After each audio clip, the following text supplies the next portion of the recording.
I don't know what day we're on. What are we on? We're 1 week in?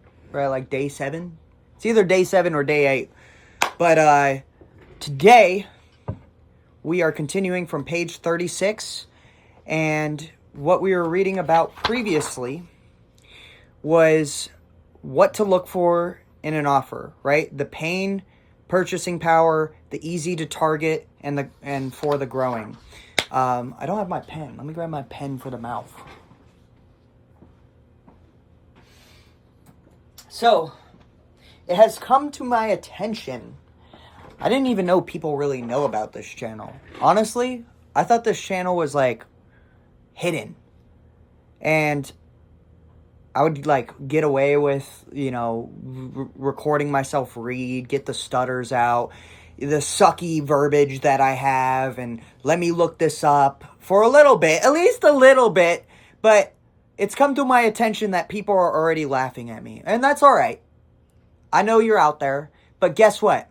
My reading skill is going to be 1,000 times better than you. When you're sitting there with your kid in your hand and you're trying to read this book to your kid, you're going to struggle. You're going to struggle to read a little kid's book right in front of you. And the kid's going to be like, "Dad, that was a crappy story." While I'm out here growing. So, without any further ado, you know who you are. Let's continue. We got a thicker marker today, and we're at growing. Growing markets are like a tidal wind. They make everything move forward faster. Declining markets are like a headwind. They make all efforts harder. This was Lloyd's example of the newspapers. He had 3 of 4 making of a great market. 1, lots of plain points.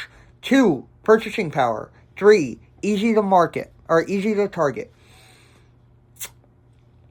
Damn, this sucks. 3, easy to target, but they were shrinking fast. No matter how hard he tried to make the market the entire market was fighting against him. Business is hard enough, and markets are moving quickly. So you might as well find a good market to give you a tailwind to make it easier, to make the process easier. Right? We read that yesterday. There are 3 main markets that will always exist: health, wealth, and relationships. The reason that those will always exist is because there is always tremendous pain when you lack them. There is always demand for solutions to these core human points. The goal is to find a smaller subgroup within one of those larger buckets that is growing and has the buying power, and it is easy to target. The other three variables. So, if I were a relationship expert trying to find my avatar, I'd rather focus on the second half of the life relationship. Coaching for old timers, then helping college students in their relationships. Why?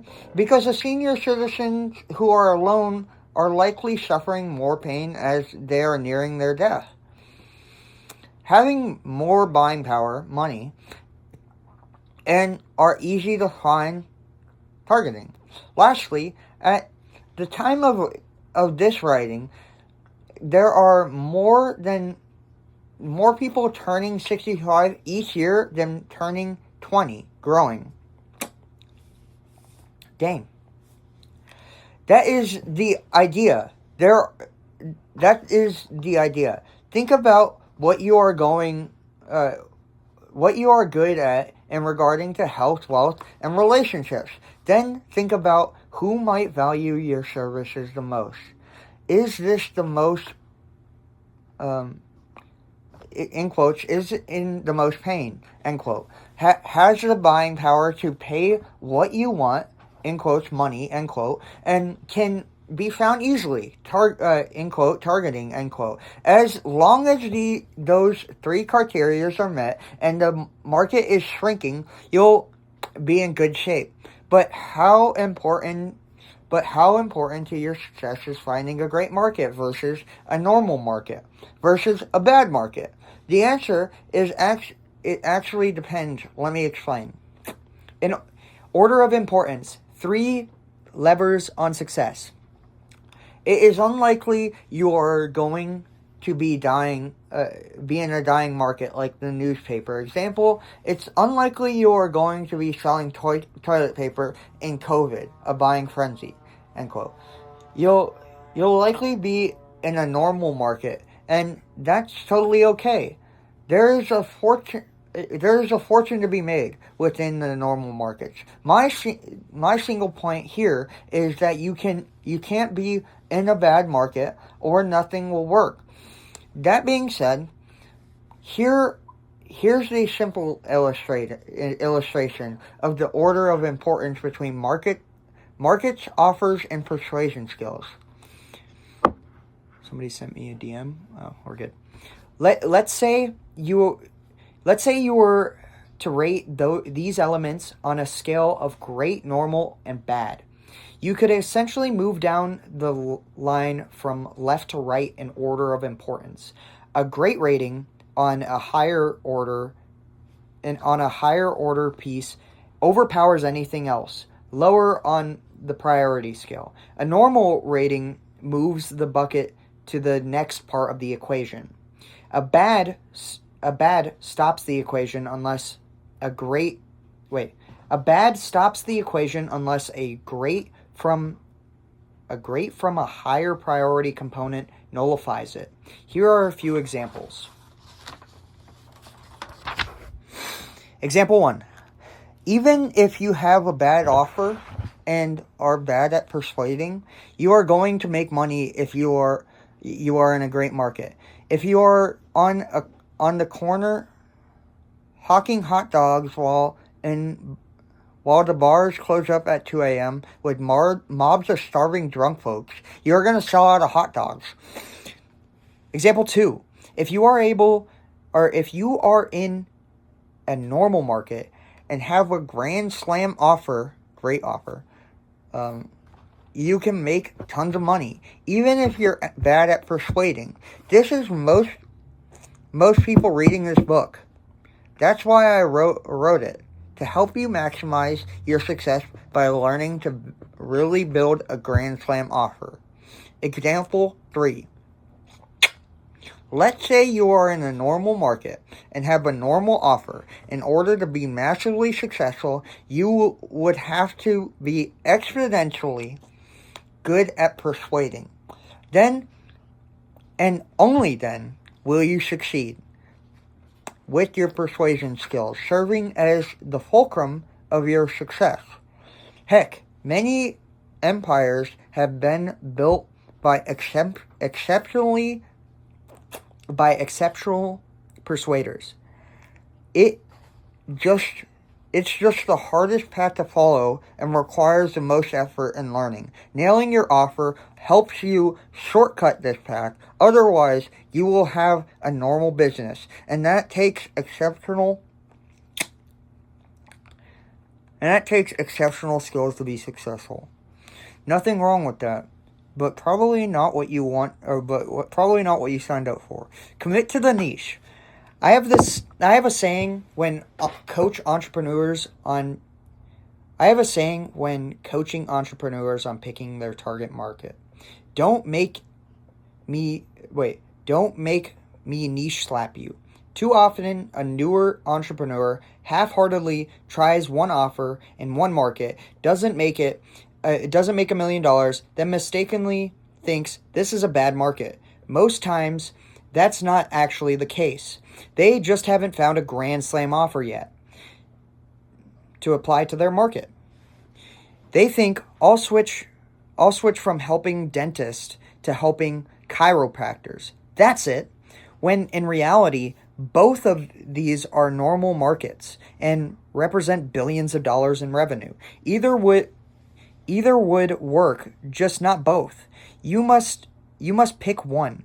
No one can serve two monsters. I have coined the term niche slap to remind entrepreneurs in my communities to commit once they pick one. Once they pick. All businesses and all markets, the unpleasant characteristics, the grass is never greener once you get to the other side. If you keep hopping from niche to niche, hoping that market will solve your problems, you deserve to be niche slapped. You must stick with whatever you pick long enough to have trial and error. You will fail. In fact, you will fail until you succeed. But you will fail far longer if you keep changing who you market to, because you must start over from the beginning each time. So pick them and then commit. Riches are the niche. Riches are in the niches. That's how you say that. The other reason to commit to the niche is because of how much more money you will make. Simply put, niching down will make you far more money. Author note. Wenda Broughton, advice for most people. For most, if you're under 10 million per year, niching down will make you more money. After that, it will depend on how narrow the niche is, or what is called TAM, total addressable market. A business can rely on, what the fuck? Excuse my French. A business can really only grow to meet the total addressable market. That being said, for most people, getting to $10 million per year is already a top 0.4% achievement. Only 1 in 250 businesses achieve this. So for 99.6% of readers below 10 million per year, it's almost always easier to serve fewer clients more narrowly. But if you want to go beyond that, you may, depending on the size of your TAM, have to broaden your audience by going up market, down market, or into a adjacent market where your existing services can provide value. For context, many companies expand to $30 million per year serving a single niche: chiropractors, gyms, plumbers, solar roofers, salon owners, etc. If you are at 1 million or 3 million thinking you have capped and must expand, you are wrong. You just need to be better. When I truly grasped how much more profit I was leaving on the table, it changed my life. It was what took me from doing acquisition from anyone to teaching it to a specific avatar. In my instance, I decided on micro gym owners with roughly 100 members, assign lease at least one employee, and wanted to help clients lose weight. That's pretty specific compared to small business owners or anyone who will pay me, which is common. And I was very specific in that business gym launch. We turned down and still do anyone who is not the avatar. That means no personal trainers, no online coaches, etc. Could I have helped them? Of course, I could have. I mean, heck, the majority of our portfolio is comprised of non-gym companies. But in order to maintain product focus and higher converting messaging, knowing exactly who the product was for was a great game changer. It helped us know exactly who we were speaking to at all times and exactly whose problems we were solving. But simplicity and ease may not be enough to sway you. So let me illustrate why honing in on one niche will make you more money. And that's it. That's 15 minutes of reading. I'll see you guys tomorrow.